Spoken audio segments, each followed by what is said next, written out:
राक्षस प्रवृत्ति लोगों को धक्को देर बारे काट दो, और मैं कहूं धक्को देर बारे नहीं, जूत ठोकर बारे काट दो। महाराज जी के आश्रम में पहुंचते ही हमें सबसे पहले प्रसाद बांटी गई, फिर प्रसाद बांटकर एक एक तस्वीर ली गई, जो हाथों हाथ प्रिंट करके हमें दे दी गई, और बाद में भजन शुरू किया। स्वागत में हल्दी आटी में समर लगाओ, चेत करो ये सवार कटे, मायड़ थारो कटे हो, एक लिंग दीवान कटे हो, महाराणा प्रताप कटे।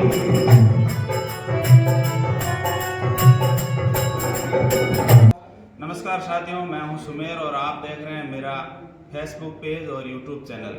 आज हम पधारे हैं विश्व की सबसे बड़ी गौशाला श्री कृष्ण गोपाल गौशाला जो नागौर में है, और मैं आज बैठा हूं महाराज जी के साथ श्री श्री 1008 श्री मां मंडलेश्वर कुशाल गिरी जी महाराज, जो बॉस नाम से विख्यात हैं, और इनका इंट्रोडक्शन देने की आवश्यकता नहीं है, आप सब लोग जानते हैं। लेकिन महाराज जी से हम सवाल करेंगे कि महाराज जी, इतनी बड़ी गौशाला को आप चलाते हैं, इतने बड़े समाज में भी आप जाते हैं, उठते बैठते हैं, जैसे समाज के बारे में और अभी जो चल रही युवा पीढ़ी, इनके बारे में आप क्या कहना चाहेंगे? थोड़ा सा आप अपना निजी जो इंट्रोडक्शन वो भी करवाएं, और साथ ही साथ बताएं कि कैसे कैसे लोगों को जो समाज में हो, देश में हो, किन किन लोगों को धक्को दे बारे काटने की आवश्यकता है। सबसे पहले मैं यही कहूंगा कि जो विश्व स्तरीय गौ चिकित्सालय है,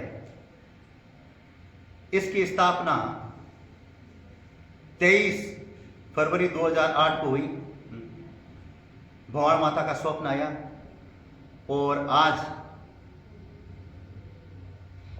इन गौवंश की माता पिता की भांति हम 14 सालों से सेवा कर रहे हैं, और ये एक छोटा सा पौधा विशाल वृक्ष बन चुका है, और इसकी ख्याति विदेशों तक भी है, इसकी सेवा की, इसकी सुगंध की। बिल्कुल। बात आती है गौ सेवा की, तो 2500 गौवंश हैं जिनको माता पिता की भांति समझ करके सेवा करते हैं।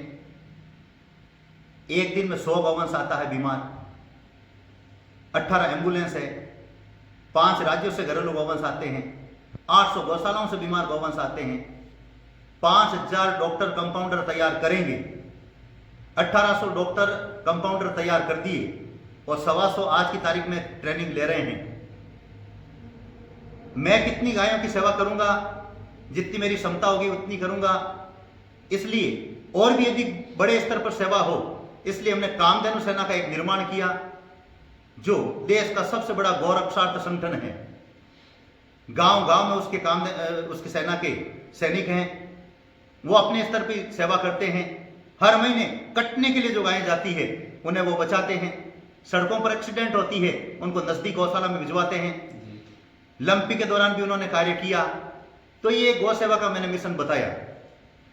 बात आती है कि विभिन्न कार्यक्रमों में जाते हैं, तो जैसा जैसा कार्यक्रम होता है वैसे वैसे हम अनुभूति करते हैं, वैसे वैसे प्रवचन देते हैं।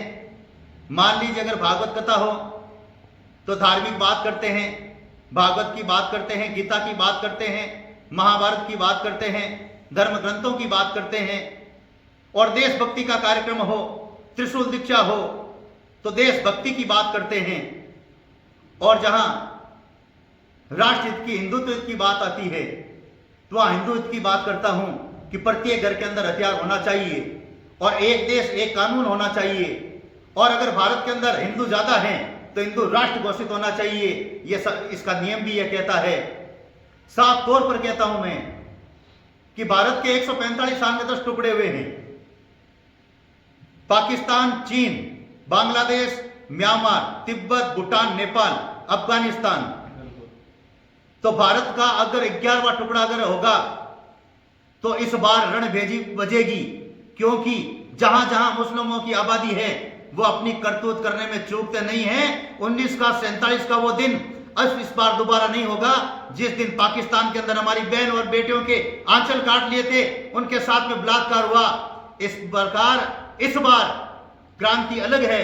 अगर ऐसा होगा तो उन राक्षसों की गर्दनें तलवारों से अलग होगी उनको भागते हुए नजर दौड़ते हुए रास्ते नहीं आएंगे। और मैं साफ तौर पर कहता हूं, आपने कहा था कि किन किन लोगों को धक्को देर बारे काटना चाहिए। जो देश के गद्दार हैं, आतंकवादी हैं, नशा करते हैं, बहन बेटियों पर बुरी नजर डालते हैं और समाज के लिए जो कलंक है, ऐसे राक्षस प्रवृत्ति लोगों को धक्को देर बारे काट दो। और मैं कहूं धक्को देर बारे नहीं, जूत ठोकर बारे काट दो। बिल्कुल बात। और समाज में आज युवा पीढ़ी ने आप क्या कहना चाहो? युवा पीढ़ी से यही निवेदन करूंगा कि जो बालक पढ़ाई कर रहे हैं, उनके पास में दो चीजें हैं। उनके पास समय है, ताकत है, और वो समय और ताकत पढ़ाई के क्षेत्र में लगा दें। 5 बजे उठ करके रात को 10 बजे तक संक्षिप्त दिनचर्या रख करके पूरे विषयों का अध्ययन करें। जो विषय कमजोर हैं उसकी कोचिंग करें। जो सवाल याद नहीं है उन्हें बार बार रटन करके अव्वल नंबर पास हो और अपना लक्ष्य हासिल करें। और जो युवा बिजनेस कर रहे हैं, मैं उन लोगों से निवेदन करूंगा, उस बिजनेस को आगे कैसे बढ़ाया जाए, बिजनेसमैन माइंड रखें। क्योंकि मैं एक मजदूर था और एक बिजनेसमैन बना और करोड़पति भी बना। मेरा खुद का फाइनेंस का काम चलता था। तो इसलिए पैसा कैसे हासिल होता है, सोचो, ढूंढो और उस पर प्रयास करो। और ज्ञान नहीं है तो बिजनेसमैन के पास में बैठ करके, बुद्धिमान के पास में बैठ करके वह महारत, वह व्यापार का तरीका हासिल करो। मैं धीरूभाई का, अंबानी का एक आपको छोटा सा प्रसंग देता हूं। धीरूभाई अंबानी बिल्कुल एक मजदूर थे, पेट्रोल पंप पर काम करते थे। अनिल अंबानी और मुकेश अंबानी के पिता की बात कर रहा हूं। जी जी। वो उस जमाने के अंदर 2.5 रुपया कमाते थे। उस जमाने के अंदर 2.5 रुपया कमाते थे और उस समय केवल 25 पैसे थी। और 5 स्टार होटल के अंदर चाय की कीमत 1.25 रुपया थी, 5 गुना ज्यादा। जब वो पेट्रोल पंप छोड़ करके 1.25 रुपया खर्च करके 5 गुना ज्यादा राशि और 5 स्टार होटल में चाय पीते थे, तो उनके दोस्त थे जो पेट्रोल पंप वाले थे, कह रहे धीरू भाई तू मूर्ख है, तू 1.25 रुपए की चाय क्यों पीता है, यही चाय वो है, यही वो है। तो धीरू भाई जवाब देते थे। और आप युवाओं से और आप दोस्तों से यह निवेदन करता हूं, वह अपने दोस्तों को यह बात कहते थे, मित्रों चाय वो और वो एक ही है, लेकिन वो 1.25 रुपए इसलिए खर्च करता हूं कि वहां पर उद्योगपति, करोड़पति कैसे बिजनेस करते हैं, कैसे बातें करते हैं, वो मैं आइडिया सीख के आता हूं, इसलिए वो 1.25 रुपए की चाय पी के आता हूं। और धीरूभाई अंबानी ने फिर इतना मतलब क्या बिजनेस में माइंड लगा करके वहां से शिक्षा लेकर के दुनिया के टॉपर अमीर के अंदर बने। ये युवाओं से प्रेरणा ले रहा हूं, ऐसे आप शिक्षित बने। आप बिल्कुल बात। तो अभी आप श्री कुशाल गिरी जी महाराज, मां मंडलेश्वर श्री श्री 1008 कुशाल गिरी जी महाराज की वाणी सुन रहे थे। इन्होंने युवाओं को और बिजनेसमैनों को और समाज को सही दिशा में किस तरह चलाया जाए, वो आपको अपने मुखारबिंद से 2 शब्द बोले। बहुत बहुत धन्यवाद गुरु जी। आप जय श्री कृष्ण। जोधपुर से आए हुए ये 6 अतिथि मेरे पक्के फैन हैं। इनसे यही निवेदन, मर्द बनकर के जीवो, मर्द बनकर के मरो, डर के आगे जीत है।